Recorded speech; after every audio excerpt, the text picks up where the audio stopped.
Welcome to Carp, Tackle, Tactics and Techniques. My name is Danny Fairbrass, and over the next couple of hours we are going to give you a fantastic insight into modern day carp tackle and how to get the very best from it. We've got bivvies, bed chairs, rods, reels, line, rigs, bait, everything you're ever going to need, and it's all the latest kit. And this is a big carp. We're at Maison de Lac Bleu in central France. Oh, it's very, very early spring, almost late winter. And we're here in search of the monster carp. This particular lake, Pirouet, has got over 100 fish in it, and the average size is 42 pounds. So join us in a minute when I get this beast in, and hopefully we'll be able to show you how big he is. Come on, baby. You are mine. Come on. Yes! In the net. What a result. A big Maison carp. Fantastic. And there he is. 39 pounds, 12 ounces of magnificent Maison mirror.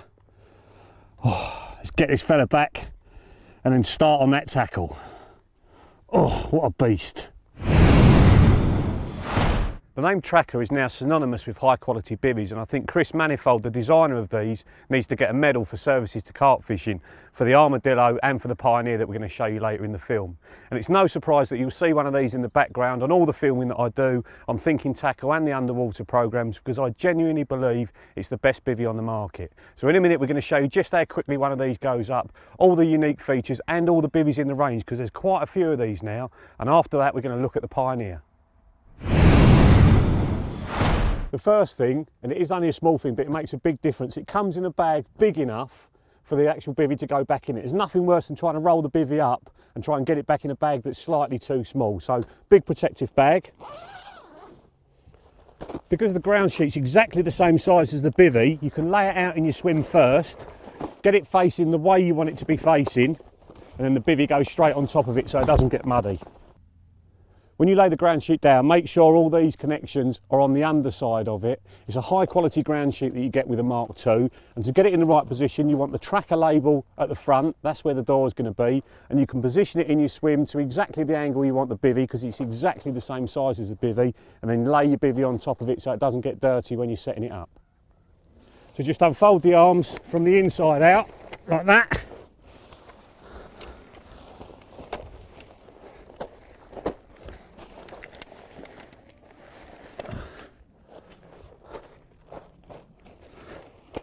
It goes together really easily. The joints just push together. I've done the inside ones first and then the outside ones exactly the same.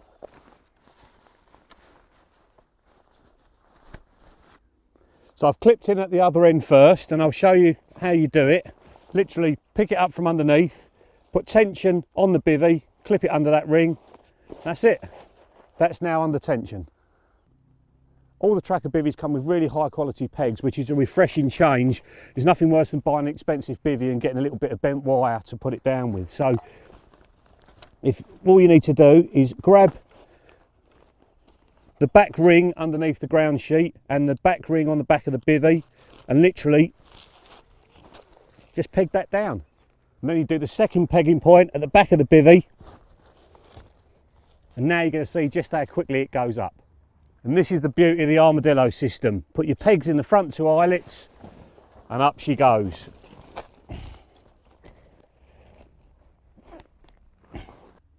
And then on the second front peg, make sure you've got the door zipped down so you get the pegs the right distance apart. Grab your eyelet from underneath and in he goes. And then I'm going to do the back two, and then the next one's round and next one's round until it's completely done. And this is the major difference between the Mark I and the Mark II. This porch, or the chav peak as we call it, your three poles go together as normal and then just slide through the little eyelets at the front.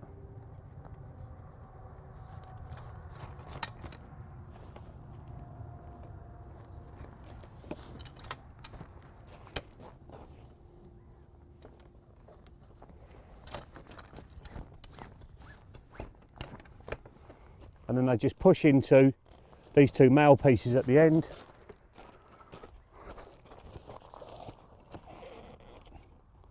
To again put tension on it. And last, just put on your little spacer bar that comes with it just to push that porch out. And that makes a real big difference when the wind turns around, starts blowing in the doorway of your bivvy, as it always does when you're fishing. This will stop your bed share getting wet. Now this bivvy is made out of a material called Aquatex, which has been designed in conjunction with Tracker. And the major difference between this and the other materials is that it doesn't expand and contract with hot and cold, which means your bivvy doesn't go saggy in the rain and then really tight in the sun. And also it means the seams are not going to open and close, so they're going to stay perfect for longer, so the bivvy's going to last longer. So a major step forward in materials.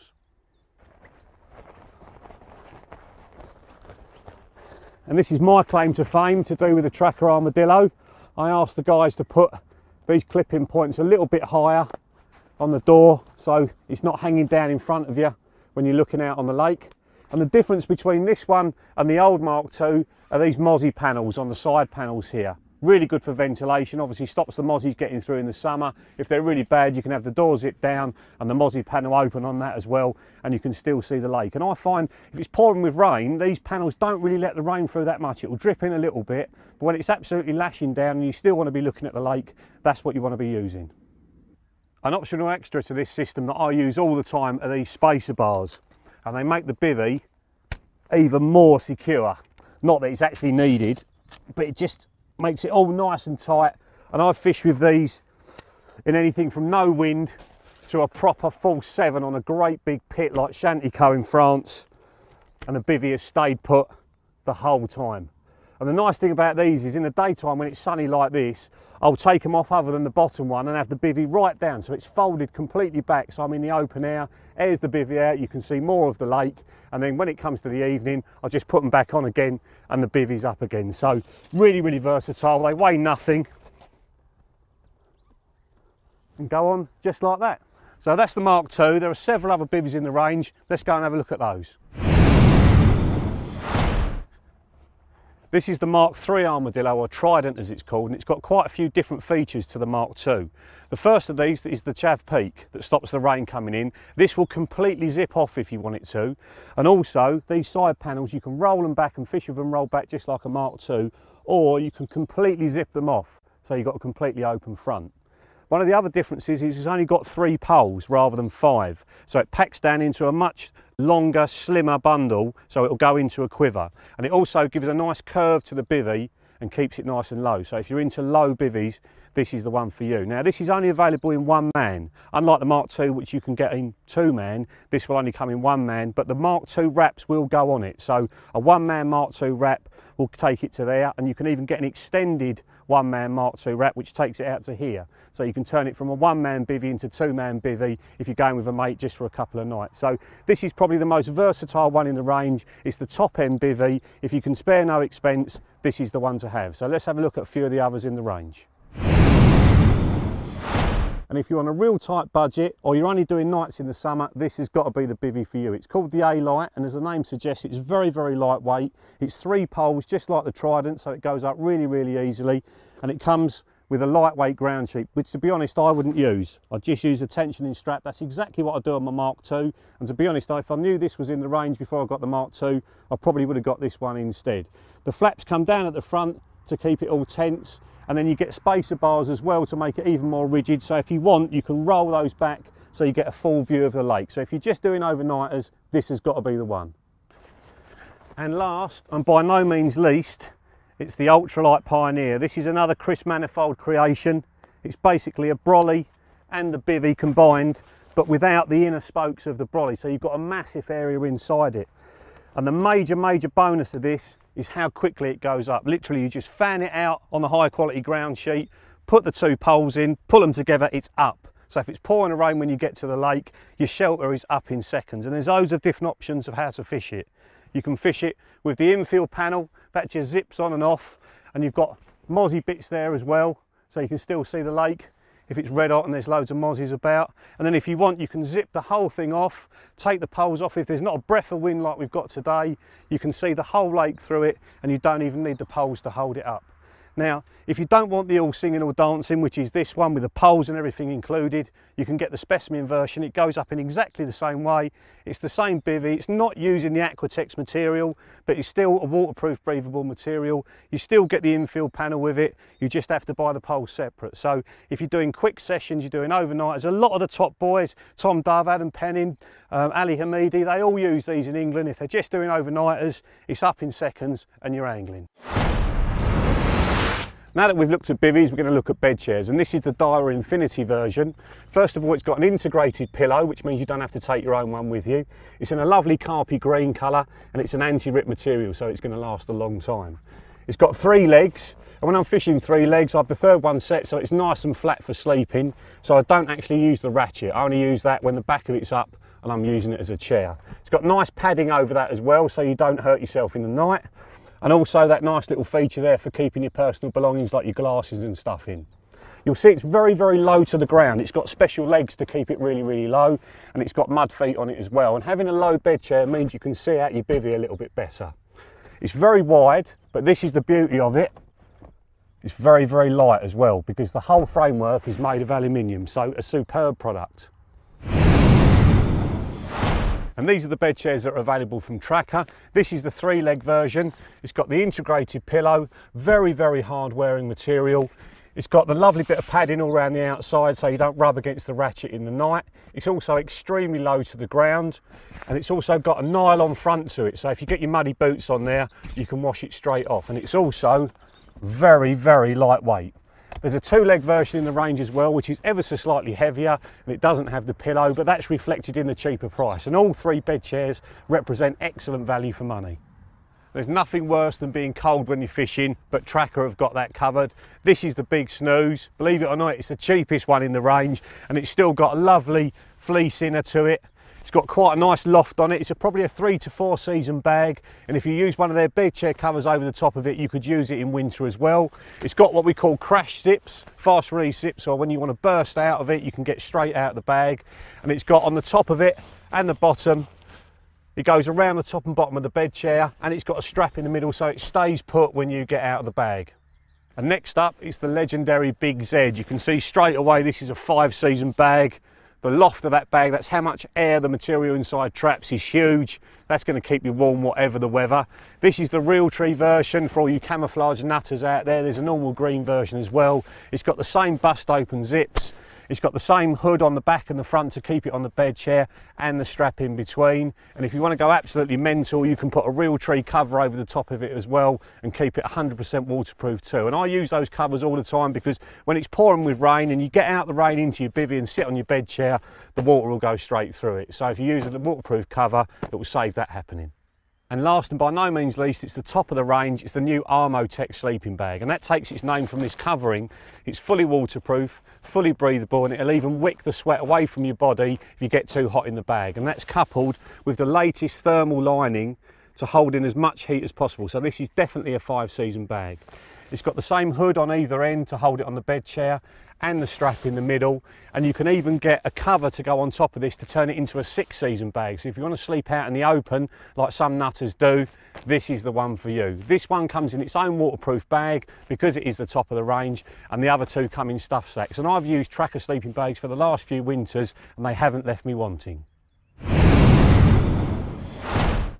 As you may or may not know, I am a Daiwa devotee, so obviously Daiwa were the ideal people to involve in this project, and I'm now planning to fish on a 12-foot 3 3/4 Infinity, which may sound like a beast of a rod if you're not used to fishing with stiffer rods, but believe me, it's not.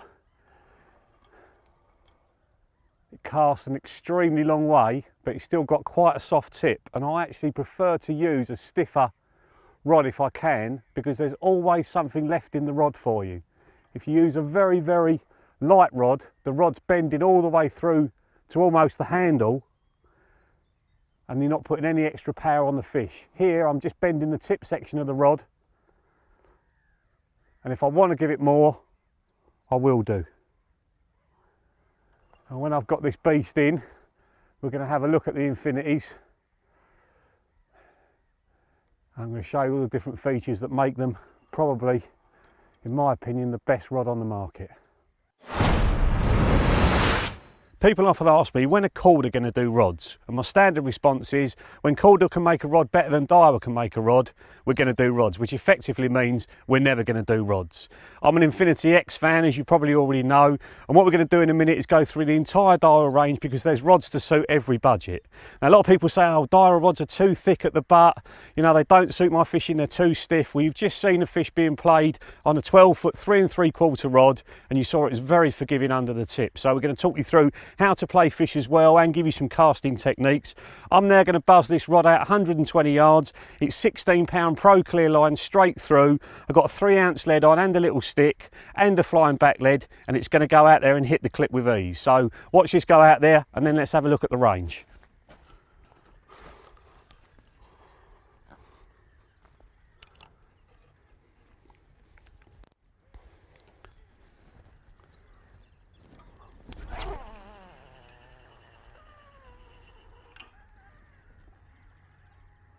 Beautiful.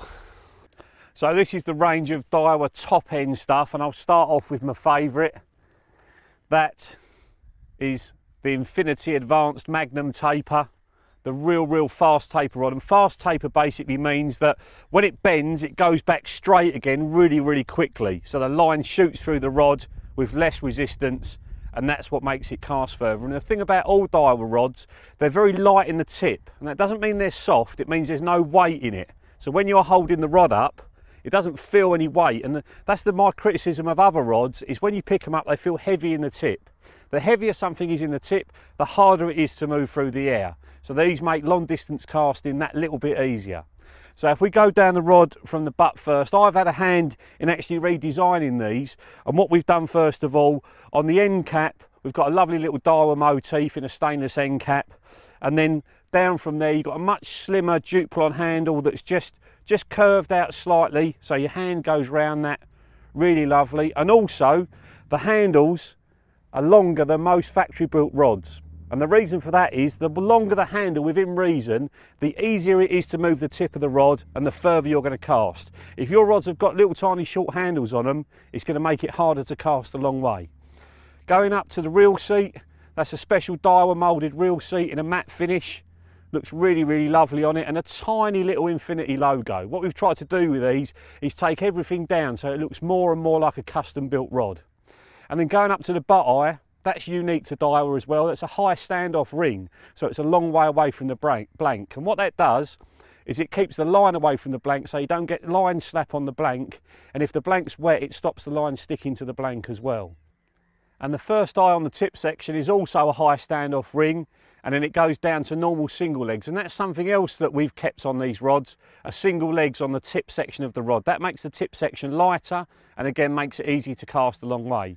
It's 5 eyes plus the tip, and the tip is one of those Fuji SIC anti-wrap round tips to stop it wrapping round on the cast, and all the rings on this rod are the highest quality Fuji SIC rings, so jewellery for carp anglers, as we say. Absolutely beautiful rings. Now this rod comes in a 12-foot 3 3/4, which is this one, a 12-foot 3 1/4, which, believe it or not, are my light rods, and a 12-foot 2 3/4, which are the ones that I used to use in the underwater films parts 3 and 4. Really lovely rods for fishing up to 100 yards. And my mates on my local syndicate lake with braid are putting baits 180 yards with this rod.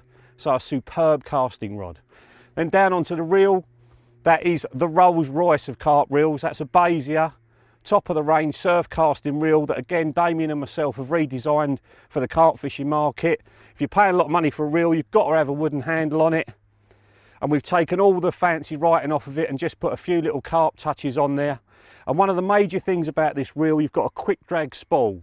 So what that means is, from there to there, that is a solid spool to free running in that much time. So there's no need for a bait runner system. There, half a turn, that's solid again. So you just undo it half a turn when you're fishing, and when you get a bite, you just turn it half a turn and you're onto the fishing reel. And these weigh nothing, these Bezier reels. They're half the weight of a 6000T, which is the reel that I used to use. And again, a very light rod and a very light reel with a long cone spool is going to cast a hell of a long way. So that's the first setup. Then if you're looking for something that's going to bend that little bit more. That is the next one. All the boys on the shoot have been looking at this rod and reel with envy. Starting off with the rod, it's an Infinity Slim Power 3-pound test curve, and this is going to be the one I'm using on the next underwater film. You've got a lovely little stainless cap there on the butt, a bit of shrink tube, and it's a much slimmer rod than the Magnum taper. It's more of a through action, not so fast taper, so it's not going to cast quite as far, but it's going to bend right the way through. A lovely reel seat, just tips off with a bit of stainless either side. And then onto the ringing, we've purposely made it different from the Magnum taper. So you've got the normal rings on there, a 40mm butt ring, the same as the Magnum taper, 3-leg, and then single legs on the tip to make it nice and light. Really nice rod for fishing, probably up to about 100 yards I would say, but for playing fish it's going to be beautiful.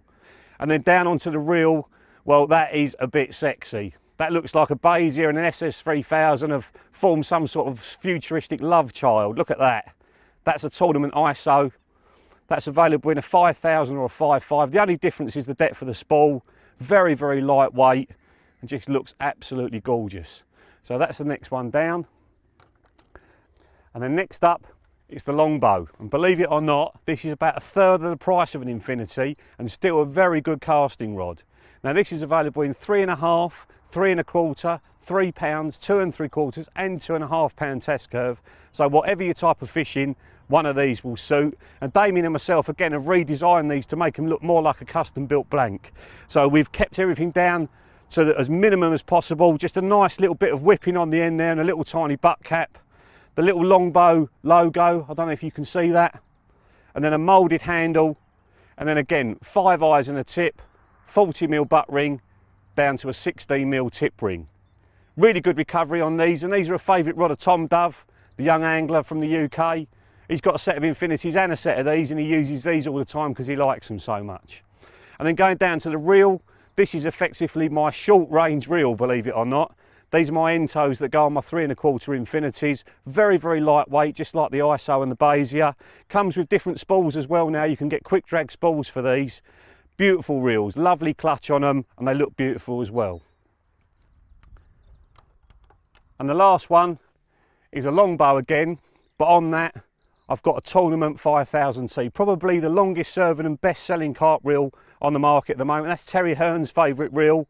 Tom Dove loves these as well. And there's a 6000T that I used to use before I got the Beziers, and the spool on the 6000T is about that long. It's massive, really good for casting, and they just look so carpy. And one other little feature that some of the anglers like is folding their handles in when they're actually fishing so they can get their rods even closer together, for all you tackle tarts out there. So that's the high end stuff.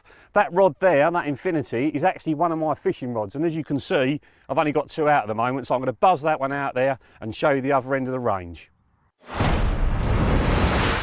If you're wondering why I'm a little bit slimed up, you're going to have to wait a little bit longer.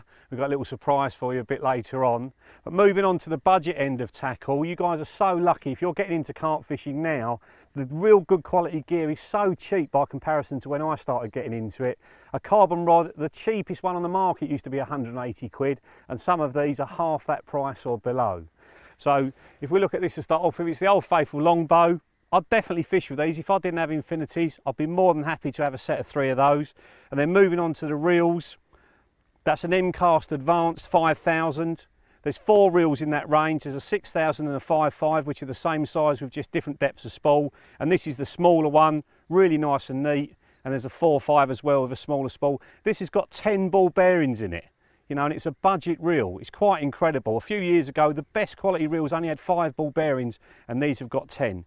It's still got the air bail, so it's a very lightweight bail arm, but very strong, and a wooden handle as well.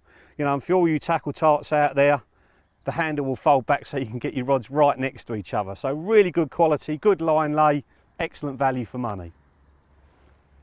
And then moving on to this fella, the M-Cast Evo. There's 4 in the range again, the 6000 and 5.5. And then the 5000 and 4.5. This is the 5000, and look at the styling of that. Beautiful black colour, dark chrome and everything on it. Really nice rubberised handle as well, and fantastic line lay. Air bail as well, and that's even cheaper than the M-Cast Advanced. And if you're going to move over to big pit reels and don't want to spend a lot of money, That's got to be the way to go. That looks like a £200 reel and it's less than half that price. So fantastic value for money. And then if you want a bait runner, then the Regal BR Plus is the better one of the range.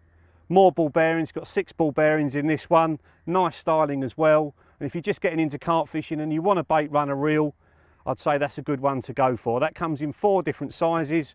We've got the 5004 5, and then the 4003 5 is a slightly smaller reel. So if you're floater fishing and that sort of stuff, the smaller ones are the one to go for.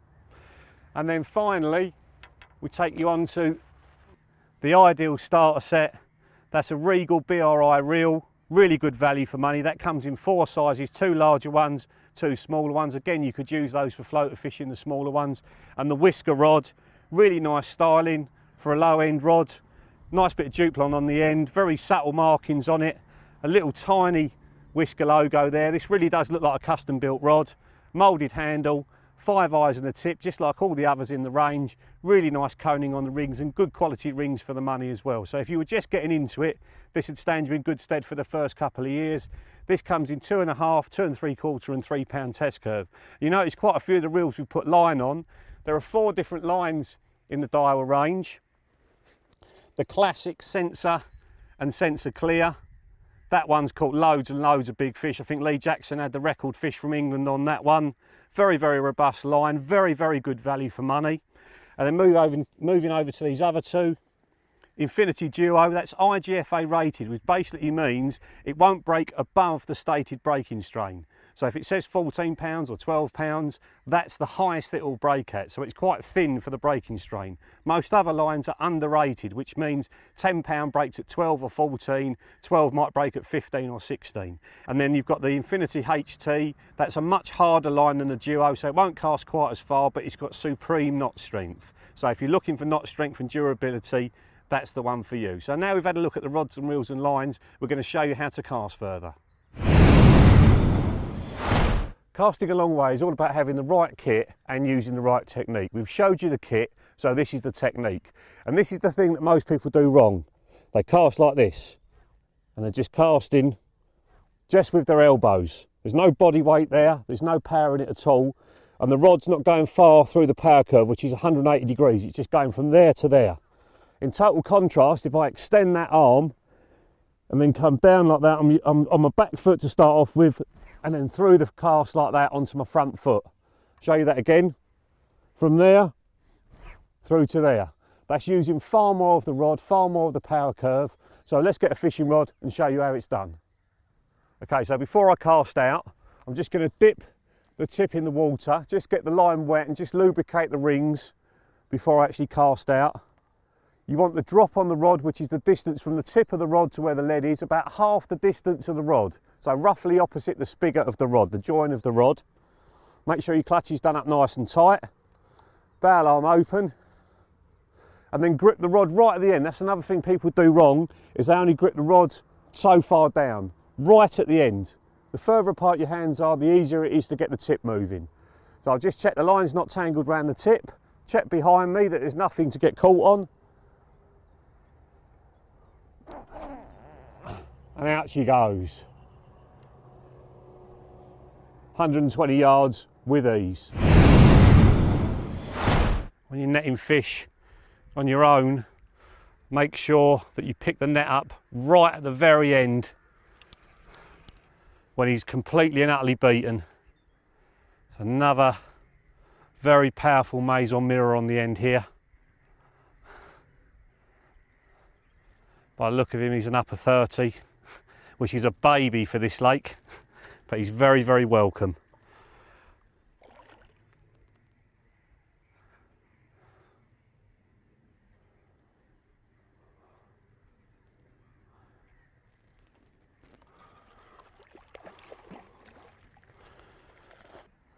Just letting the rod absorb the lunges of the fish, keeping it up nice and high at this late stage.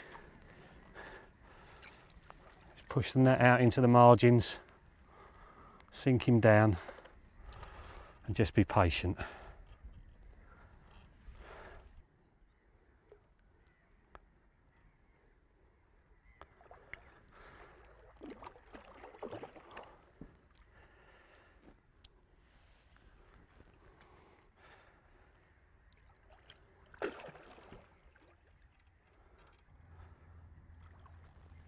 Come on, baby.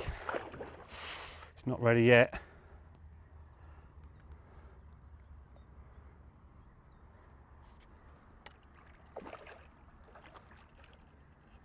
Come on, just get the rod tip behind me. Just gently ease him in. Come on. Yes! In she goes. Top result. Oh, and there she is. Missed the magical 50 by just 4 ounces, but who cares when they look like that? What a beast. Let's get on with the show and show you some baiting techniques.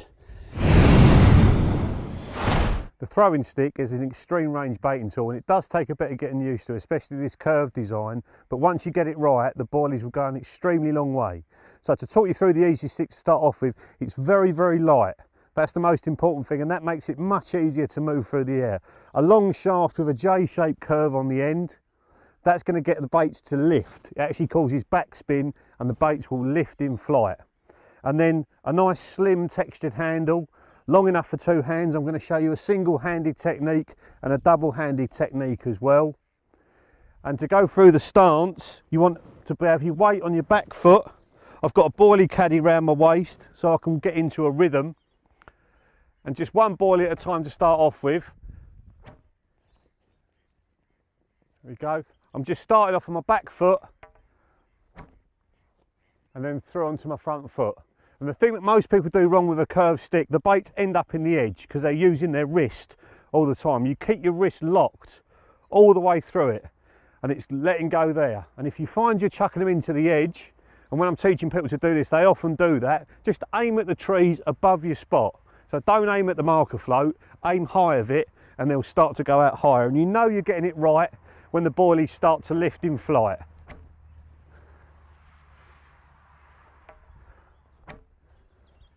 Got a marker float about 100 yards out there, I reckon, and these 18mm baits are landing round that with ease.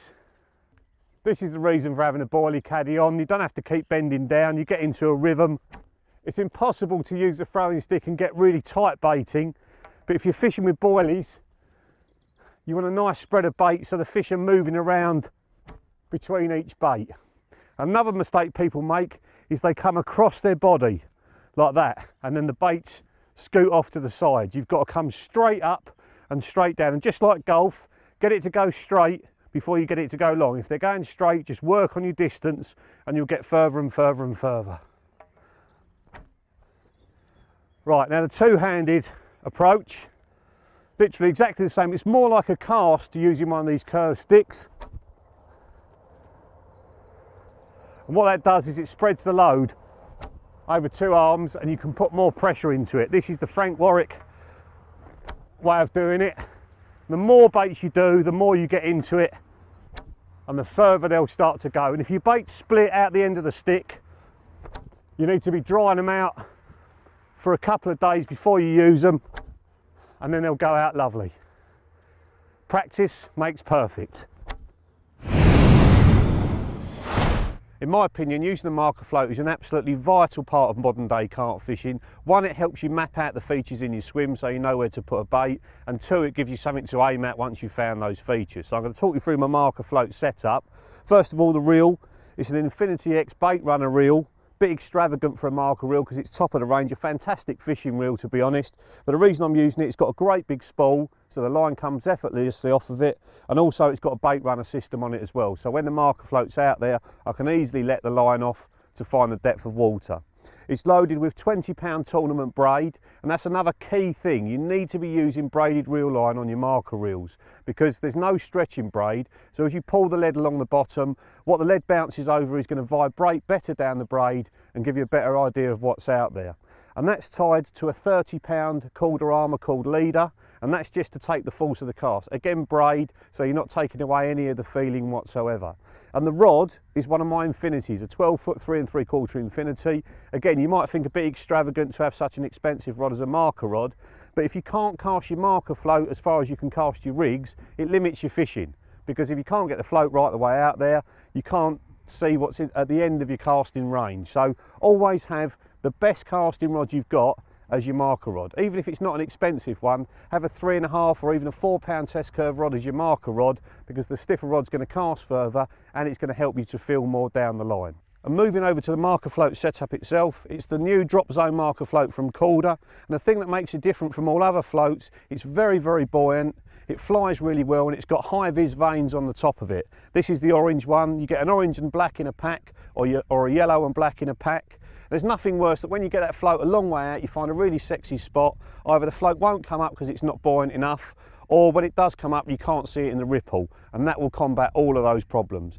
And then the stem is just a pike wire trace, a plastic coated wire trace that's got a quick link on the end of it, and then at the other end it's got a cork ball to hold it up off the bottom even when the line's slack, and a big eye swivel that I've crimped on as well.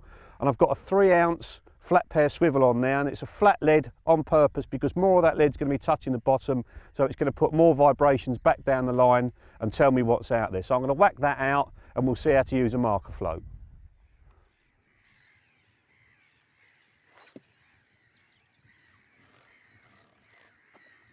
So I've whacked that float out, just out to the island in front of me. I've just tightened down, so now the float and the lead are next to each other. And what I'm going to do is just very, very carefully pull the float back along the bottom. And as I do that, as the lead drags along the bottom, I can feel the tremors on the line. That's very, very smooth.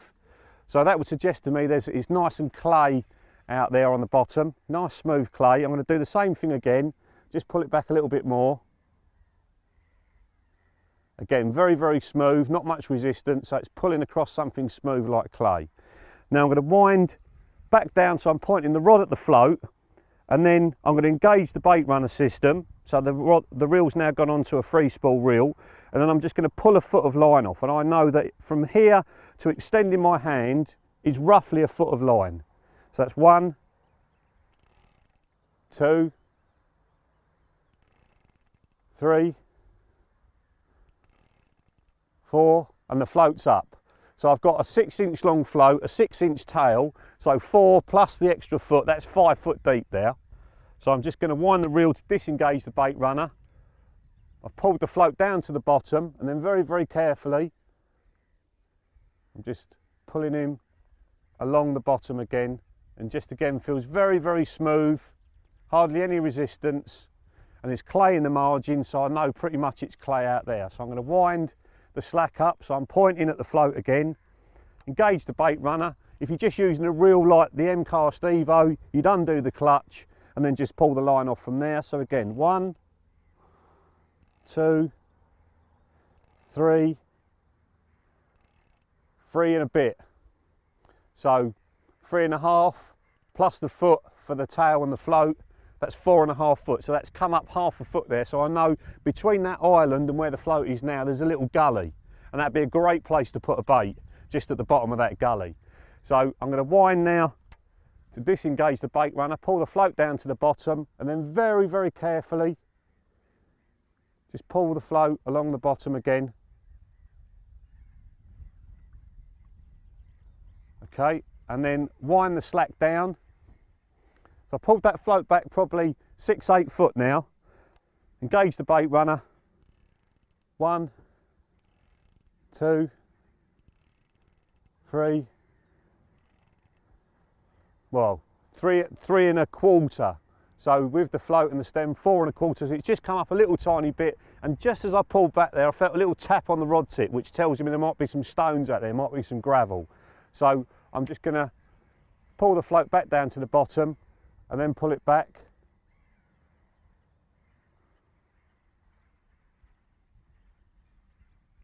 Still very, very smooth. So it's still clay out there. Winding back again and repeat the same. And it's worth doing this at the start of your session, especially if you're doing a week on one of these holiday venues. Map out the swim when you first get there. A week's a long time. You know, so if you know what's out there, you can start fishing after that. And once I've used the marker float once on that sort of session, it's very rare that I'll use it again. 1, 2, 2 foot now. So we've definitely come up. There's a bar there. We've come up a foot in just a short space there. So you've got a gully going down, gradual slope, and then up onto a bar. And if it's hot and sunny, like it has been in the last couple of days, that bar is a great place to have a bait, a bottom bait. In 2 or 3 feet of water when it's really, really sunny is a great place to have a bottom bait, because fish will come up into that shallow water. They might be swimming in mid-water in 4 foot, they'll come onto 2 or 3 foot and you can get a bite there. So that's a great place to have a bait. Tap, tap, tap along the stones. And if you're going to put a rod on a gravel spot, don't put it right in the middle, because that's what everybody does. So put it on the edge of a spot. If you can find what we call a seam between the silt and the gravel, or the clay and the gravel, that bit where you first feel the taps, that's a lovely place to have a bait. So bait runner on. 1, 2, 3, 3.5, so it's 4.5. So we're off the bar now, we're down the other side. So there's no point me putting a back lead on in this swim, because it's going to go down to the bottom, over the bar, and then down the other side. As might as well just have a flying back lead on and try and keep the line pinned to the top of the bar and go it down at the other side. And that's another great place to have a bait. If you can lay the line down the back of something, it's much harder for the fish to come into contact with it. And if you're looking for spots on any lake, look for something different. So if it's silty everywhere and you can find a little gravel spot, great place to have a bait. If it's gravelly everywhere and you can find a little silt pocket, again, a great place to have a bait. And if you're going to fish the lake again and again, write it down. So you've got that swim mapped out, so the next time you go in there, you haven't got to cast around. But the first time you go out, as long as there's no one fishing around you, have a cast all around the swim, map out the features so you've got an idea in your head, and that's going to get you more bites. The days of taking your tackle over to the bank in a Tesco's carrier bag are gone. People like Dyer and Tracker have seen to that, and this is the Dyer range of infinity luggage. This is their high-end stuff. Starting off with this one, this is the large carry-all, and if you take everything and the kitchen sink, this is probably the one for you. Absolutely huge. We've got 5 pockets on the outside, 2 on that side, 1 long one on that side and 2 at the front, that I'd keep things like scales and sacks and all that sort of thing in, and then a massive cavity on the inside with more pockets as well, so you can fit your camera stuff and all your rig wallets and everything in there. So that is the all singing, all dancing. Then the next size down, that's the medium carry-all, just like the big, and it's got nice carry handles on it, and then a padded strap as well. And that's the sort of thing I'd take all my cooking stuff in one of these, so I can get all my little bits and pieces in there. But that'd be an ideal one if you're just doing sort of afternoons and stuff. And then this next bit of kit, this is quite a specialist bit. If we open that up, that's a call bag inside there. So you can keep all your bait nice and fresh, or your food nice and fresh in it as well.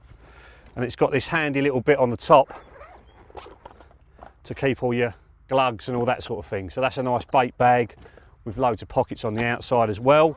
And then this last one incorporates these speed pockets, so you can put all your pop-ups and all that sort of thing inside there, and that's a lovely one. If you're going to go stalking, you can probably get all the bits in there and get to everything you need really, really quickly. And then if you're not a barrow man like me, then rucksacks have got to be the thing. This is a 50 litre and a 75 litre, and the nice thing about these, they sit really well on your back. They've got loads of outside pockets, and the worst thing in a rucksack is trying to get into the bottom, trying to get these bits out the bottom. They've cured that by having a zip around that you basically lie it on its side, open it up, and you can get into everything. So really, really good design. And if that's not big enough for all your kit, then you're taking too much with you. And when it comes to rod holders, Dyer have got pretty much everything covered, from virtually no protection to full protection. So looking at the quiver, very, very lightweight, takes 4 made up rods, no actual protection for the rods, but some people do like that. The old A-light overnight bivvy's gone straight into that as well, along with a landing net, and it's got pockets on the other side for your bank sticks and everything. So if you're doing quick overnighters or just day sessions, that's the one for you. And then moving over to the rod holders, they offer a lot more protection. There's padded sleeves inside, there's an outside bit for your landing net as well, and obviously the normal pockets for your long and short rod rests.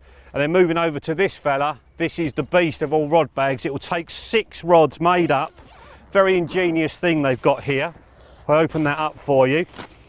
There you go. So you've got 3 facing that way and then 3 facing that way. And if that's not enough, you can take 3 more rods without reels on as well, plus all your bank sticks. So if you're going on those long sessions and you're driving up to the back of your swim, that's got to be the one for you. Tracker have revamped their Armo luggage, and on all of it now you've got this special Cordura material from DuPont. It's really hard wearing, almost indestructible. The first of the products is this barrow bag, absolutely huge. You can see in there you can get absolutely everything you need in that main compartment. And then at the front you've got a big padded pocket for putting your buzzers in, and they even supply a waterproof cover to go over the top for when it's on your barrow.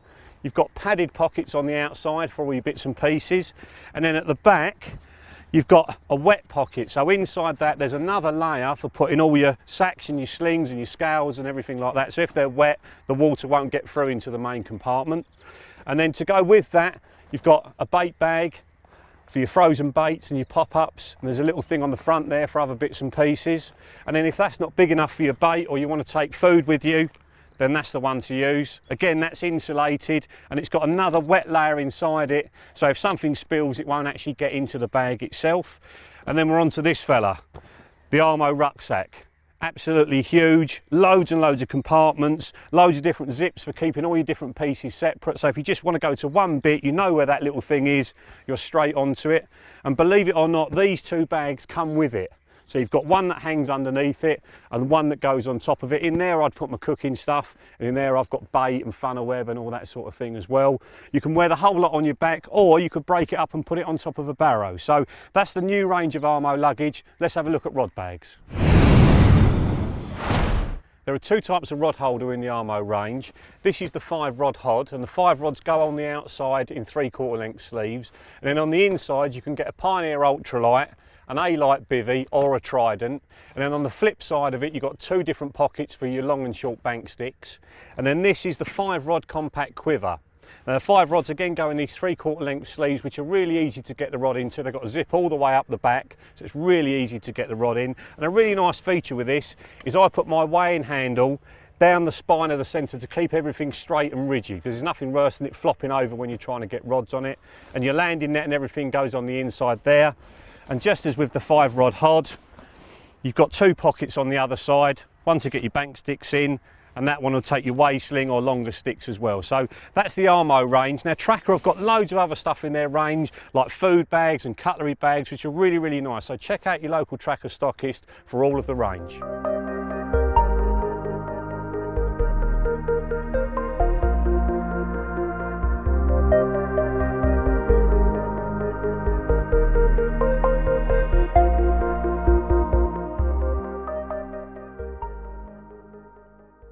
Good morning, and as you've probably guessed, we've changed venues. We've left Maison and we've come over to Skylake, which is just east of Paris, to finish off carp tackle tactics and tips. But don't worry, we're going to go back to Maison periodically because there are some more whackers that we haven't shown you yet.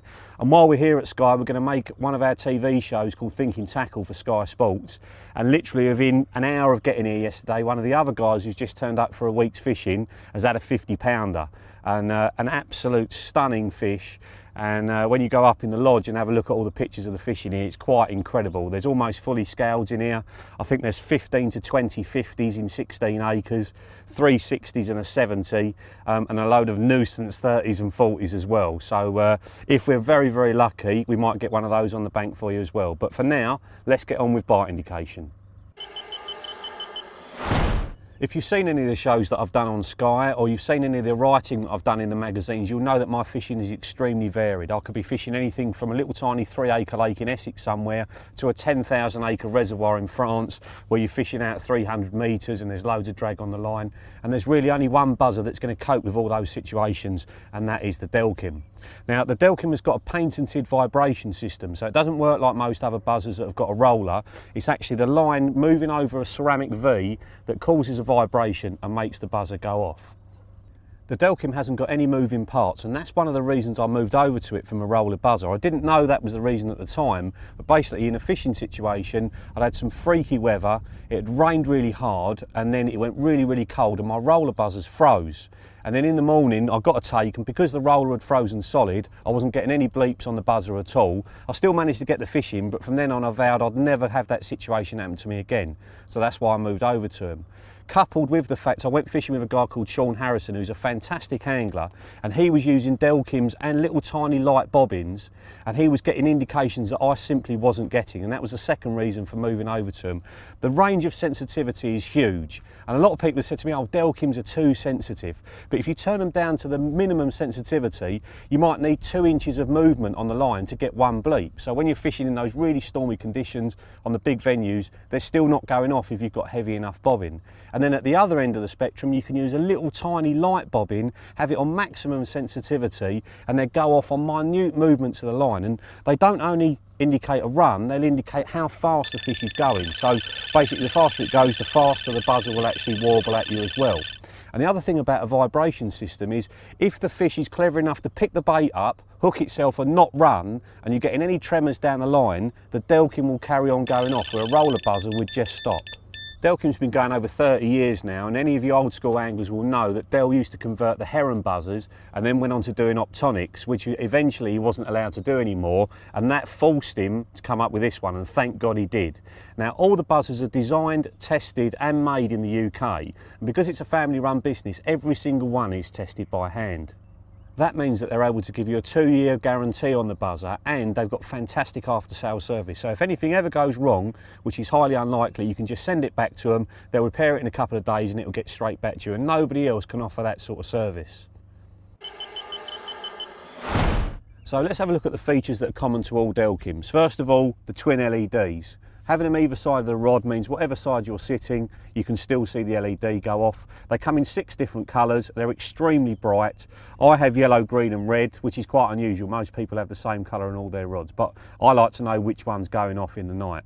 And then on these TXIs, there's a plus and minus setting, which basically means how much vibration it takes to start the buzzer going. So the plus is very, very sensitive, and the minus is not so sensitive. So if you're using braided reel line, which has got no stretch, you need to have them on the minus, and you don't have to have them set on 6 all the time. That's the thing a lot of people do wrong. They have them on the plus, on maximum sensitivity, and they're going off at the slightest movement. You know, if I'm fishing on these big reservoirs, I might have them on sensitivity number 1, and on the minus setting, so it takes maybe 2 inches of line before I get a bleep, and then they're not going off when it's really, really windy. The tone and volume are also really easy to adjust, and on the tone setting, there's one of them that's just that little bit louder than all the others for some reason. It's between 5 and 6 in the high tone range, and it just seems that little bit more piercing. Now in contrast, some people like having them on the low tone because it sounds so different, and if you're all sitting in one swim, you know it's your rods that are going off. And on the volume, they go down to nothing, and I mean nothing. I mean, you couldn't hear them if you were more than a couple of feet away from your rods. And some people like that because they don't want other people to know they're getting takes, or if you're fishing in the edge and you're getting liners, you don't want a really loud buzzer because you might be spooking the fish away from the edge. In the other end of the spectrum, they're extremely loud, and you can probably hear them 20, 30 yards away if you've got them on maximum volume. There are quite a few buzzers in the range now. I use the TXI, so let's have a look at the features of those. The thing that makes the TXI different to all the other buzzers in the range is that little fella there. That's the antenna. Now on the local setting, the receiver's got 50 metres range, and on the distance setting, it's got 300 metres range. Now Delkim are not saying be 300 metres from your rods, but some of the waters I fish in France, I can be 50, 60, 70 metres away from my rods just by the sheer nature of the lake. Your rods are down in the mud, you bivvied up back in the trees, and you do need that range from time to time. Now the other thing that's really good about this one is the night light marking. There's 4 different settings for brightness of LEDs and actual night light marking, which means the LEDs come on really, really faint and they're on all the time. Now I don't use it like that, but some people do, and they say it's brilliant. If you're fishing a long way from your rods on these big French lakes, you can look out in the dark or in the pouring rain and you see those 4 little night lights, one on each rod, and you know that the buzzers are on. There's nothing worse than sitting miles from your rod and thinking, did I turn that buzzer on or not? Now that's the receiver. You've got 6 colours of LEDs on that, so if you wanted to fish 6 different colours on your rods, you could do that. And you can also program 4 rods into one colour. So effectively, if you wanted them all on the blue one, you could have all 4 rods on the blue one, or you could have 24 rods programmed into one buzzer, which is a bit excessive. I think 3 is enough for me. The other thing about all Delkims is the battery life. I can't actually remember the last time I put a battery in one of the heads, and the receiver, believe it or not, on the local setting, which is up to 50 metres range, has got 6,000 hours of battery life, which is quite incredible. You'll know with some of the other buzzers, a set of batteries lasts a weekend in your receiver, so that's quite unusual to get that amount of battery life. enough. The other thing about these new ones is they've got a vibration alert as well, so you can put them underneath your pillow and that will wake you up as much as the sound will. Now, if you don't do the amount of varied fishing that I do and fish all those different situations, you don't need the one with all the whistles and bells on it, and there are other ones in the range that will suit any budget. So let's have a look at those now. If you don't need the cordless remote system, then the Delkin Plus will do everything that a TXI does. It's available in all 6 colours. It's got the night marking as well. It's got all your adjustments for tone, sensitivity and volume. And then if you want to build it into a cordless remote system, then the TX Plus box can be bought at a later date. That just pushes on the bottom by your receiver and you're away. And that brings us on nicely to the EV Plus. It's the most cost-effective buzzer that Delkin have ever done. It's push button on and off. It's still got night light marking on it. It's still got adjustments for tone, sensitivity and volume, and you can also put the TX Plus box onto it as well to turn it into a cordless remote system at a later date. If you're just getting into carp fishing, that's got to be the one to go for. Highly reliable and very affordable. Delkin also do nightlight bobbins which glow exactly the same colour as the buzzer when it actually goes off, and you'll notice my bobbins are really tiny, very lightweight. They're made by a guy called Muddy that started in a garage just like me, and he's got a fantastic range now. So let's have a look at bobbins. It's always nice to be able to tell a story about someone that starts up in their garage, makes a few products to suit their own fishing, everybody else sees them, you know, and the company explodes on the scene. And that's exactly what happened with Muddy Waters, just the same as when I started Calder. We saw his bobbins, really liked the look of them, we all got on them, the word spread, and now virtually every top angler in the country is using them. So to talk you through the range, the ones I've got on there and the ones that you'll see in most of the programs that I make are the old school bobbins. They're the very lightest one. The clear ones weigh only 2 grams, the bobbin. These white ones weigh 3 grams. And the thing about having really light bobbins on is you're able to get the line sunk on the bottom of the lake. And from doing all the underwater filming, we've seen just how important it is to get everything flat on the bottom. So during this whole session and the session at Maison, I was fishing with a flying back lead and a back lead and a very light bobbin with some drop on it. And that's something that a lot of people do wrong. They fish the bobbins right up at the top. The lines are bowstring tight out to the rig, and we've seen from filming the underwater films that most of that line is off the bottom, which makes it very easy for the fish to see it. So by combining a flying back lead and a back lead and a very light bobbin, you're keeping everything on the bottom, so when the fish come into the baited area, there's no line to spook them out of the way. I've got my old school bobbins attached to 6-inch chains. That's the standard length, and those chains are available in 4 different options. You've got the light coloured chain with 2 different coloured ends and the dark coloured chain with 2 different coloured ends as well, if you want to be all ultra cult about it. And they also do a longer chain, a 9-inch chain, because that's what Terry Earn uses, and everybody wants what Terry Earn uses. And then you can get chunky chains as well in the same 4 options. And then a very lightweight cord as well. Weighs absolutely nothing, and Muddy's just done me a set of those up with the very light old school clears on the top of them. That weighs about 3 grams, the whole thing. So if I'm fishing really close in and I'm slack lining, those are the ones to use. And then moving over to the heads, obviously you've got the old school, which are the tiniest ones, and then the lights, ever so slightly heavier, the standard, and then the long range bobbin. And that white one weighs 20 grams with nothing on it at all. And when I'm fishing the really big pits, I've got a great big solar weight underneath that as well. And the other thing that makes these different from any other bobbin is the clips, the kipper clips at the top of them. Now you can use them like a normal clip. You just literally pull that bit of rubber up to adjust your tension, or you can take that bit of rubber out of the way and you can actually pull the line into that little V, so the bobbin itself is sort of semi-fixed on the line. So as the line moves forward, the bobbin moves forward as well, not just up but forward. So you can see, if you're fishing for little tiny twitches, you can see how much the lines actually pull forward rather than the bobbin just rising. So that's a nice little trick you can use. If you're fishing for finicky fish, that will definitely get you more on the bank. Muddy also specialises in a fantastic range of isotopes, and they are the brightest isotopes I've ever seen. They come in a full range of colours to suit all the different coloured heads. They suit all your Delkims as well, so you've got purple and blue in that range as well.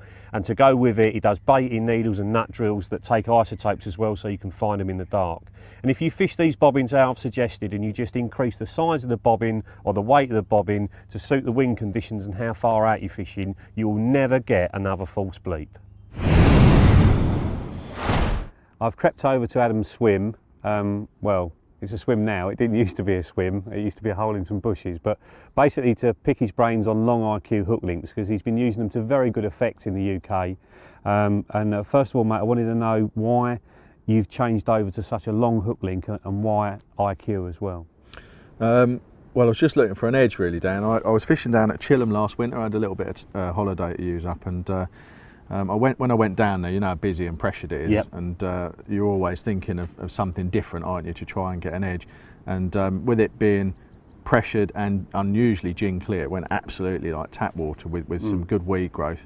The visibility of my rigs and how they behave was really important to me. So I got hold of some £10 IQ soft and some size 10 wide gapes and put them together, and overcame the mental block of, you know, really small hooks and light links, you know, and worrying about big carp in weed. Yeah, because they're over 40 pounds, some of them, aren't they? They are, mate, yeah. And, but I did some bench tests before I did, and it came through a flying colour, so I went down and put it to use, and as you can see from the rig, I mean, I tried to use as low a diameter and as long a link as I could to be totally different, and it gives me that invisibility and different sort of performance to any other rig that they're coming across on almost on an hourly basis. You know, they're coming across. That's the key, isn't it? That's the key, is to just be different enough, not to be different for the sake of being different, to be different for a reason. So you've got lower diameter, lower visibility, not what they're used to coming across. That's right. And that's what's getting the bite. So talk us through it, you know, from end to end, how, you know, why you've done it the way you've done it and how you've actually tied it. Okay,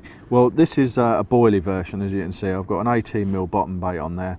I start off by tying a loop in the end of the IQ, right, and threading on our smallest 0.5 silicone, about a 2mm long section, slide that down to the loop, right, and then thread the line through the eye of a size 10, or in this case a size 8 wide gape. So then what you've got the silicone trapping the hair in position, right, before you start. That's whipping. already round to that point then, before you even start tying the knot. Okay. Yeah, push it round to that point, and then obviously measure the length that you want for the length of your hair. Right. I mean, this is an 18mm bait, but I've been using it with smaller baits as well. So you set that, and then you start tying your knotless knot. But it's very important how you tie that, and I think a lot of people have problems with low diameter, light breaking strain mono links, don't they? And definitely. You always hear people saying, "Oh no, I just lost one. It went just mono just broke by the eye of the hook," or and you do hear it sometimes. And I think you can get away with using light links like this if you use the right knots. And all I do is when I tie the knotless knot, the most important thing is to always, doesn't matter how well your hooks are finished, even with these wide gates which are perfectly smooth, always start your knotless knot by whipping on the opposite side to where the closure is. Right, so if the join of the hook's there, you go away from the join. That's effectively. right, exactly. Right. Start on the other side. Right. And then I'll whip down the shank of the hook in the normal knotless knot fashion, and what I do is, before I finish the knot and come back through, I do 2 turns around the outside of the barrel going back down. Yep. And then pass it through so it exits the front in the normal way. But what that does is, you know, if you tie normally a normal knotless knot and you pull it, it flexes and contracts, it moves, doesn't it? Yeah.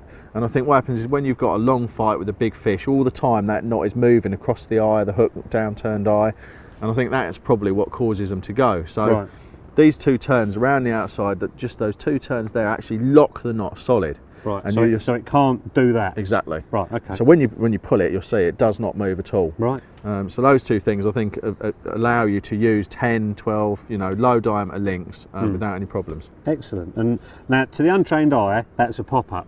Right? Yeah. Because you've got an enormous bit of putty on there, nearly as big as the lead.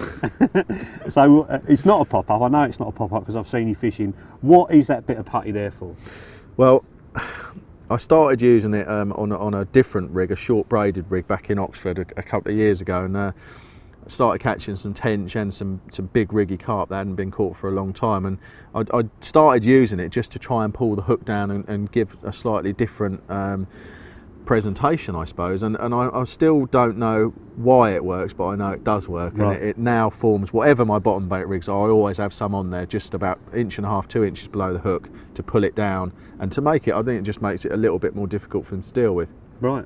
Okay. And So- that, you know, to the untrained eye, again, if you're casting it out, the bloke next door thinks you're using pop-ups as well, which is a nice little bit of trickery as well. I like that. It looks terrible with that long hair and so on. I mean, it looks absolutely awful. But again, I mean, long hairs is an important part of this rig. Right. Because a lot of people are tying their rigs with the bait touching the hook almost, aren't they? Yep. So get some separation, use a smaller hook, longer link, you know, and get a few things going. Right. And So to basically give the hook more of a chance to catch hold because it's a little bit further away from the bait. that's right, exactly. Cool. Exactly, yeah. Okay. And why that length of hook link? Again, I mean, it's just that the sort of average length seems to be about 6 inches or thereabouts. So I just took a number and doubled it, and come up with 12, and it's been working for me. Right. Excellent. Okay. And the lead, yeah, I can see that's not a standard inline. So talk us through that. Yeah, this is what I've done is I use an inline square pair, as light as I can get away with, at 1.5 to 2 ounces, range dependent obviously, and put it on a safe zone leader. This is a gravel safe zone, but at Chilham I was using the weed and the silt safe zone colours to blend in better. Right. What I do is I take the insert out of the inline lead, Right. tap it out on a hard surface, and then mount 2 4mm safe zone beads onto the leader. And what they do is they butt down against the eye of the swivel, Right. and all it does, when you pull it back into the lead, it means that the ring is still free to rotate and move. Without those beads, the ring would actually jam in the Yeah, nose it of the locks, lead. doesn't it? It does. Against the nut. It stops the lead coming off the leader, Yep. but no more than that. That's right, yeah. Right. And I like that movement, Dan. You know, it's I think particularly with stiff links and short links, it's critical. But even with a long link like this, I think it just gives it a bit of flexibility and helps it lie down flat and stops any arching and so on. Right. So yeah, those 2 beads in front there, inside the lead, and then something you put me onto there, which is a 4mm bead further up. Just so that basically, as the fish moves off, bang, it hits that. Yeah, Yeah. a little bit of a backstop. And I mean, I'd been using it sort of on the first bit of tungsten or down like that, low behind. I'm not sure which one is best, but they both work well. Right. So Excellent. that's the rig. Well, if you're going to get onto IQ hook links, then that's one to go for, definitely. Completely different from anything I've ever seen before, and probably completely different from anything you've seen before. Use it down your local pit and I'm sure you'll get bites on it.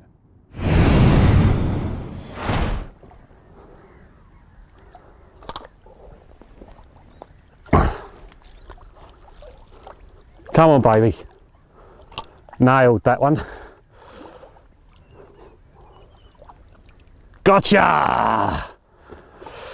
Excellent. Before we actually get the fish on the bank, you want to get everything prepared first. So the first thing I'm going to do is take my watch off. Just get that in your pocket and then roll your sleeves back as well. So you've got nothing, no material touching the fish, your watch is not scraping against the fish, and then get all your mat and everything ready. So I've got an Armo protector mat here. Basically that bit there is to kneel on, like that. And then that bit comes over there and the fish actually goes onto there. So I can actually roll that back. If the fish starts flapping around, I can roll it back and zip it up together. I've got my carp care kit, which I'm going to show you in a minute. If there's anything that needs attending on the fish, you want to be using one of those. I've also got my weighing crook, because there's big ones in here, so they're going to be hard to hold. And then also my scales as well. Get that all ready before you actually get the fish out of the water. I've got Adam at the moment, just tending to the fish in the net. Bucket of water as well. So lake water, not tap water. Don't ever pour tap water on them, always lake water. And then last but not least, your weigh sling. This is a new Traco Armour weigh sling. Very, very lightweight, but very, very strong as well. And I'm actually going to go to the edge with this and put the fish in it. So rather than taking the fish out of the water in the net, I'm going to take it out in this. It makes it much easier to carry them over and then put it straight onto the mat. So I'm going to do that now. Okay, son, I'm going to get in the edge because I've got waterproof shoes on. Right then, mate. And we'll just, cheers mate, let's get that the other side of me. Top. That's it. Right, so if you can, just take the arms out. Adam can take that away for me. Let's just turn him round. He's a big old deep fish, this one. Just roll the net up with the line out the edge of the net, like that. And we'll get that underneath him.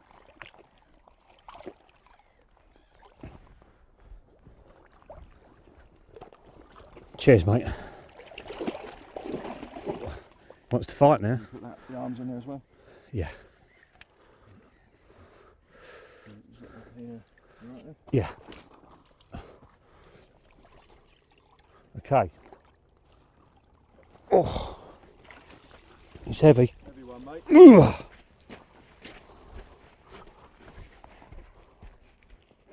Right, our barbless hook has come out, so that's underneath his body. So I'm just going to lift him up, and I'll get Adam to take that out of the way. There's the. There you go. Good man. It's always good to have a mate around if you've got a big fish like this. He's just putting that rod out the way up against the bushes there. If you just take that net out of the way for me, mate. Now I've already zeroed the scales, which means I've held the sling up wet on the scales and taken the scales back to zero. So whatever he goes is what he weighs.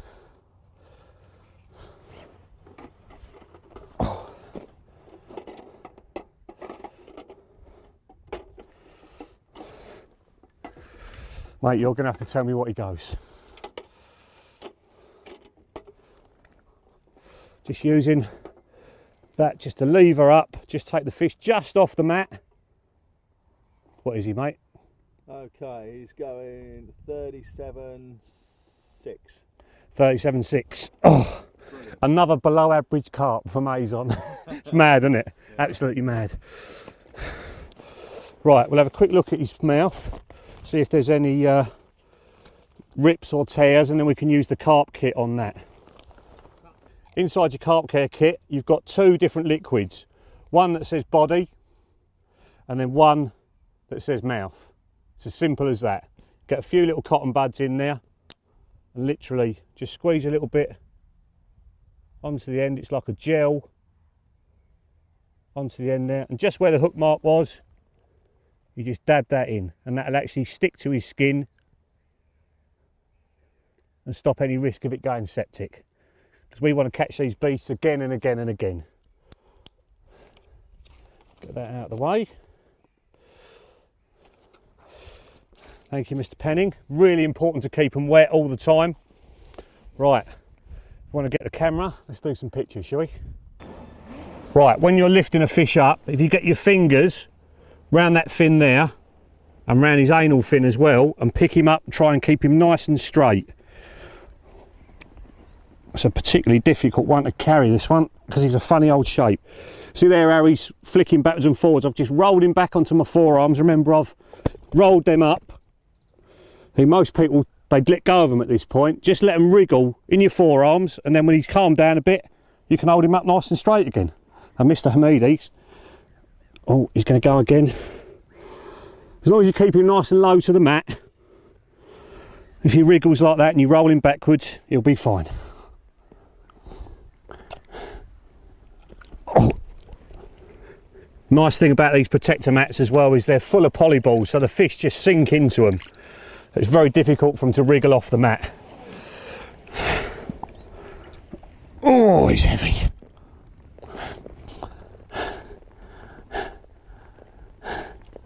Oh. When you're picking them up for the pictures, make sure they're nice and flat to the camera, not rolled round like that, not tilting backwards like that. Nice and flat, so when you look down them, they're flat onto the camera like that, and that's how they're going to look best. I'm just resting me forearms on my knees just to take some of the weight off of this immense carp. What a result. And when you put him back, just hold him in the edge if you can. Just put your hand over the front of his face and just let him get his strength back. This is 37 pounds of head and belly, this one. He's going to be massive in the future. And he's just doing that with his body. He's got energy back. He's absolutely fine. Basically, the hotter the water, the more you're going to have to do this. In the cold water, there's more dissolved oxygen. The fish are in a healthier condition. And he's ready to go. Go on, my love. Nice to make your acquaintance.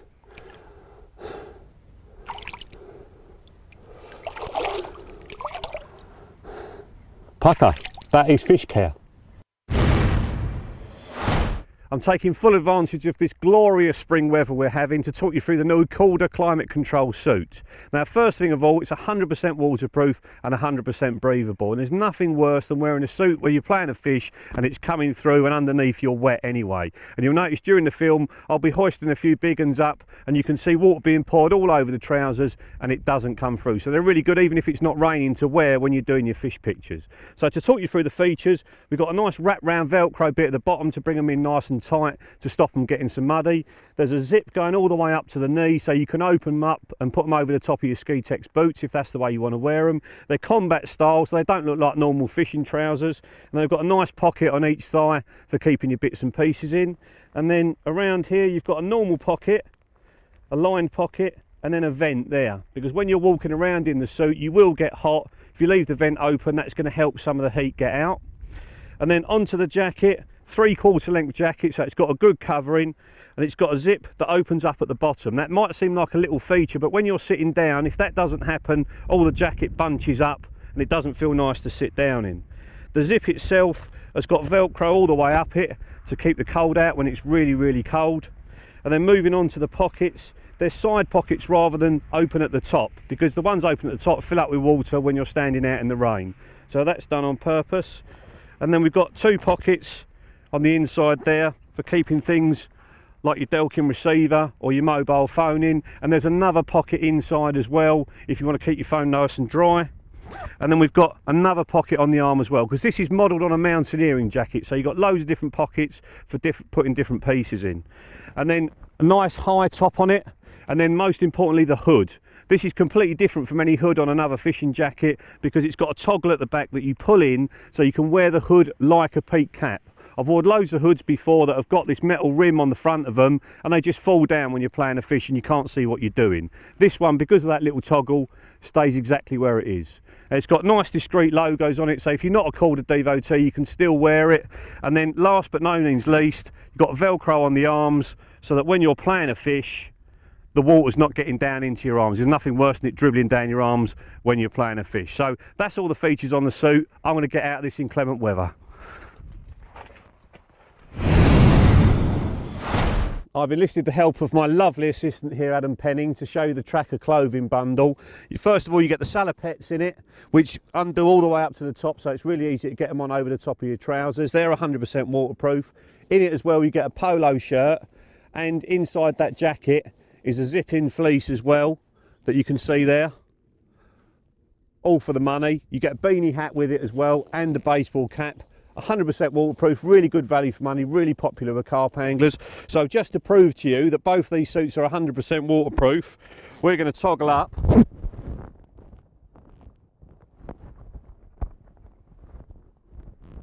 Go on in, son. Oh. And there you have it, carp clothing. Running straight off. There we go, another big one, falls for the camouflage of a safe zone leader. I've always really been into the technical side of carp fishing, especially rig camouflage, and I can remember years ago, before coating powders even came out, I used to paint my leads with Airfix paints to get them to match the lake bed where I was fishing. So naturally, when we started bringing out rig items, I made sure that they were in several different colours as well. And first of all, the rig tube and the rubbers came out in green and brown, and then we brought the khaki out a little while later. They proved to be extremely popular, and then the lead cores, when they came out in 3 colours as well. But it never brought it home to me more than when we started doing the underwater films.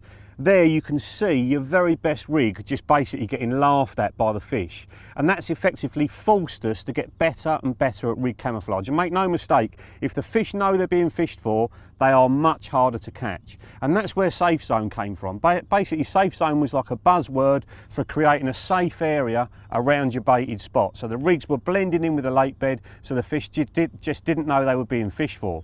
Now the way we did that was we actually took samples of the lake bed and sent them to these people that manufacture the products, and they were getting like little Tupperware boxes full of goo in the bottom of them, bits of clay and gravel and weed and silt, and they were then matching the products exactly to those colours. So when we say something is a silty brown, it really is a silty brown. It's not just a nice brown that we've picked off of a colour chart.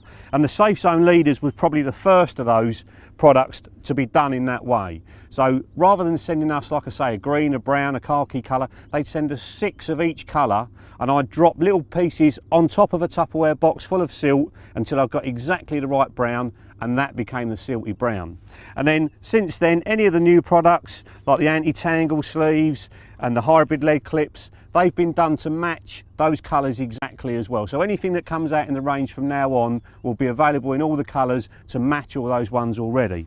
And then older products like the rubbers and that sort of stuff, we've now made them transparent. The same thing with the lead clips. So basically you get a little bit of light passing through them, and that's exactly the same as what happens with the Safe Zone Leaders. They've got a 30-pound mono core, and then they've got a polyurethane coating on the outside with bits of tungsten actually melted onto them to drop them to the bottom. But most importantly, they're all slightly see-through. If you hold them up to the light, you can see the light coming through them. So not only are they almost the same colour as the lake bed you're dropping them on, they let a little bit of what the lake bed's showing through the leader, so it camouflages it even better. One common concern people have with the leaders is that their main line's biting into the leader and reducing the braking strain. Well, that's not happening. Inside, as I've said, there's a 30-pound monofilament core, and the outside bit is just for colour. There's no strength to it whatsoever, and that's what your line's biting into, that polyurethane finish on the top of it. So if it is happening, don't worry about it. You're not ruining the leader at all. I'll use mine again and again and again, cut them off. If there's a little cut into that loop, I'll quite happily tie the line back onto it and fish with it with complete confidence. And all the metal items that we now do have all got a non-reflective finish on them as well. And again, that comes from the underwater films. We've seen every now and again there'll be one item of the rig which has got a tiny little glint to it. The fish will come into the swim, it glints in the sun, and the fish are away. So we've made a point of making everything non-reflective. And then hook link wise, well, we've had the IQ out for ages. The extra soft is out now. That's preferred by people with like a softer mono hook link, and underwater that is virtually invisible. It's available in 10 pounds braking strain, which makes a really fine-tuned presentation, which Adam Penning loves, right up to 25 pounds, which is preferred by people like Leon Hugendijk, who's caught some massive fish from the continent on it. And then moving over to the hybrid, the coated material, that's available in 2 colours, a gravelly brown and a weedy green, and in the packet they look very, very similar. And that's the same with a lot of these products. In the shop, one's going to look very, very close to the other, but when you put them in the water, they look completely different. And that is the acid test. You've got to get your rig and drop it in the edge on something similar to what you're going to be casting onto. There's no good your rig blending in on a bit of gravel in the edge and then chucking it onto a bit of silt, because it's going to glow like a new penny. The khaki stuff's great on gravel, but terrible on dark coloured bottoms. So it really is up to you to get it exactly right for the different spots you're fishing. And sometimes I'll have 3 different coloured rigs on 3 completely different spots in the same swim on the same lake, and you need to put that into your own fishing if you're going to get the best from rig camouflage. I think hiding the main line is almost as important as hiding the rig. And in part 2 of the underwater series, we sent a diver out in the lake to film the lines, see what they look like underwater, and most importantly, see how much of them was lying along the bottom. Now, before he went out there, I would have said the last 10 yards of the mono, because it sinks, is always on the bottom. Well, that's not the case. And the reason for that is we all cast out, don't we? We sink the tip to sink the line, then we put the rod on the rest and put on a bobbin straight away. And that keeps the line so tight that it has no opportunity to sink to the bottom. So what you want to be doing is paying a bit more line off before you put a bobbin on and allow the line to sink, or better still, add a flying back lead to the line. Now, I've used flying back leads for years, but the thing that's always put me off them is that you can't take them on and off the line without cutting all the anti-tangle system off, re-threading all the tubing and doing everything again. So that's why I thought up the Safe Zone flying back lead. Now, it's a 2-part system. There's a plastic core that's got a split in it that you literally just clip on the line, and then the metal piece has got a split in it as well. You clip that on the line, push them together with the splits opposite, and then they can't come off. And it's available in 3 sizes, and that's because the heavier the flying back lead, the less distance it will come back. Now, there's a parachute on the back of all of these which catches the air when you cast and pushes it back up the line. The heavier the flying back lead, the more effect it has on that parachute, slows it down so it doesn't come back so far. So the very small one's perfect for when you're fishing in the edge up to about 50 yards out. At 50 yards it will probably fly back 10 yards. but if you cast that same rig with that same flying back lead on 100 yards, it will come back maybe 50 yards. So then you want to be swapping over to maybe a medium or a large size flying back lead. You can also take them off the line and turn them around the other way, so the bullet nose is facing the tubing rather than the parachute, and then they come back even less distance. And the rule with flying back leads is the further they are away from the lead before you cast, the further they'll come back on the cast. So if it's just sitting on top of a safe zone leader, it will come back the perfect distance. If you double that by putting it on top of a little bit of putty that's been moulded on the line, it will come back even further. So if you're fishing right in the edge and you want the flying back lead to come back a long way, put a little bit of putty a couple of feet above the anti-tangle system and it will fly back even further. And Ali Hamidi's thought up a good little use for these since we brought them out, is to use them actually as a back lead. So once you've cast out, let the line go slack, clip it on the plastic piece and then put the metal piece on as well and slide it down the line, and then you've got a little tiny flying back lead on the line, pinning the line to the bottom right under the rod tip. Now I actually prefer to use a standard back lead, that's the 1/2 ounce version. I like the really small back leads because I use very small bobbins, and what I'm worried about of a heavier back lead is moving the lead as I actually slide it down the line. Now these will only work if the bottom's really flat. So if you've got bars or anything between you and where you're fishing, or weed beds, there's no point using them because the line's going from the flying back lead over the weed bed and then back down to your rig. So it's not really doing you any favours. So in that situation, I'll just use a flying back lead. With all these kinds of things like back leads and flying back leads and all the different colours of rig components that are now available to you, there's no excuse to make sure the fish have no idea they're being fished for.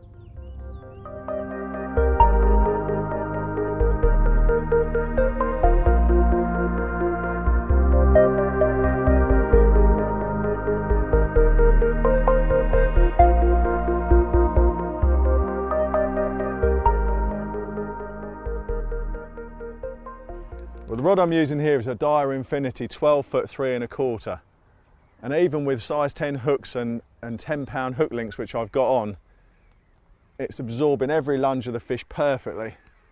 I thought they were a bit stiff to start with, but they're absolutely wonderful fish playing tools, even with light tackle.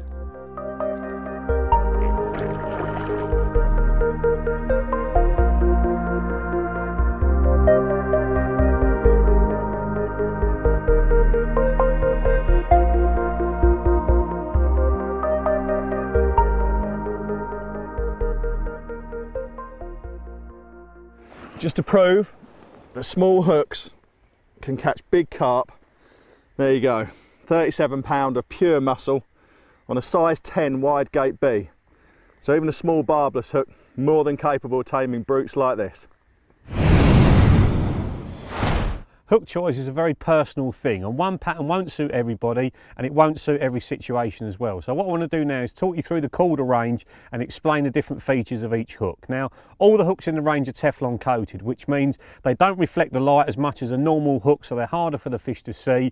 They don't rust as easily, and also they slip in easier because that Teflon coating is so silky smooth. So to talk you through the range, the first one is the long shank. That's without doubt the sharpest one in the range. A very long, very sharp straight point, a tiny little barb, a micro barb, and as the name suggests, a long shank, and also a downturned eye. And that downturned eye is to get the hook to flip over and catch hold in the fish's mouth when the hook link is tightened. And we've downturned it just 15 degrees so it will suit any hook link material. So you can tie it straight off with IQ or with any mono, and you can tie it with a coated hook link like a combi link, like hybrid, or with braid as well. But if you're going to use braid or a coated hook link where you're stripping a little bit away, add a little tiny bit of shrink tube to the eye just to curve it in more aggressively, and that will help the hook to turn over. And the basic rule of thumb is the more supple the hook link, the more the eye needs to be curved in. So for very, very stiff hook links like 20 or 25 pound IQ, you don't want the eye curved in that much, and that's why we haven't curved it in any more as standard. So it's versatile enough to be used with any hook link you want to use. And if you need to hook and hold, you want to be moving over to the long shank X. It's exactly the same pattern, but it's 1 wire gauge thicker for the size. So a size 8 long shank X is the same thickness as a size 6 long shank. And it's the hook that I use if I'm fishing the big French reservoirs. I'll put a size 4 long shank X on, and I know that I can bully a really big fish in snaky conditions and it's not going to let me down. Now, people like Frank Warwick use the long shanks all the time because they flip over and catch hold a little bit faster than a short shank hook. You may have seen that I've used them to very good effect on the underwater films, particularly parts 5 and 6, where I took fish to nearly 40 pounds on the size 10, so you can see they're well strong enough, and if you just need to nick a very cute fish, that's the pattern to use. Now, the one situation I wouldn't use them in is if I was using a very, very short hook link. In part 6 I tried it and it didn't work. I lost a 30 pounder, and we knew it was 30 pound because we saw it on the underwater cameras picking it up. So if you're going to fish in that sort of situation, you need to use a short shank, and we've got something perfect for the job, a wide gape. The wide gape hook took an extremely long time to get right because the Japanese just couldn't get it how we wanted it. We wanted a beak pointed hook because when a beak pointed hook goes in, it curves in. So it's got a curve out to come out, which means it's the most secure pattern you can get. But we didn't want the point too beaked, because that means it's facing away from the flesh and it doesn't catch hold very quickly. And what we've eventually got hold of is the perfect combination of the two. Just a slightly curved in point, which is very, very secure once it goes in, but it's very, very sharp as well, and it nicks hold into the flesh really, really easily. So the wide gape is the finer wire of the two. It's the barbed version. It's got a slightly downturned eye, Teflon coated as always, and the size 8 is probably the most popular hook in the British marketplace today, and it's the one that I use most of the time. And the reason I use it most of the time is I want to know that once that hook has gone in, it's going to stay in, and when you're playing big fish in weedy conditions, you need something that you've got that much confidence in. And the barbless version is exactly the same pattern, still a very, very long, slightly curved point, obviously no barb, and heavier in the wire as well. And the reason I've made them heavier in the wire, there's no barb to get in the way, and if you've got a thicker wire, it's going to be slightly more secure. And that's the reason the only barbless hook we do has got a curved point, because it does curve in. And thinking back to last year's session where I fished the big lake at Maison, 10 bites, 10 fish in the net, and the biggest one was 57 pounds. So if your water's got a barbless rule, whether you're carp crunching and you want to use the size 10s and 12s in the barbless, or you're fishing for big uns like me and you're using size 6s and size 4s, I cannot recommend them strongly enough.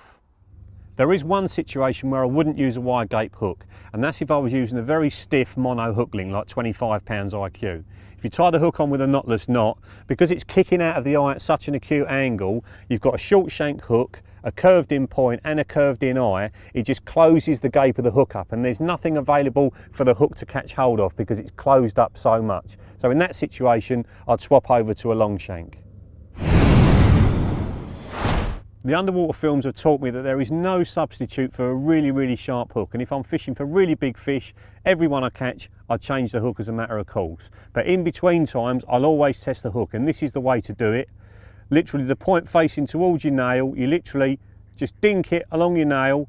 If it grabs hold like that, it's super sharp. If it skates across the top, the point is gone. And that can happen if you've just got fish moving around the swim, the rig can get moved around and the point could just be dinking on bits of gravel, or if you've got crayfish, they'll move the bait around and dink the point as well. Or just when you wind in, you can dink the point of the hook on a bit of gravel as you wind in, and then the hook is blunt. And that's the reason fish fall off. You get a fish halfway in, the hook hasn't gone in properly, it shakes its head, and then the fish falls off. And if you lose a fish, you have to take responsibility for it, and 9 times out of 10 a fresh hook straight out of the packet would have landed you that carp. This is yet another fish that I've taken on the hybrid hook link. Join us in a second when we're going to have a look through the hybrid range and how to get the very best from it. Before it came out, hybrid was probably the most eagerly awaited product that had been out for years, and since it's been out, it's probably the most misunderstood product or misused product for years as well. Now the thing that makes it really, really good is the stiff outer coating. It's got a braided core and then a fluorocarbon impregnated outer coating which makes it very, very stiff. And the idea is you strip some of the coating away so you've got a stiff hook link with a little soft bit at the end that the hook's attached to, so that the hook can lift up into the mouth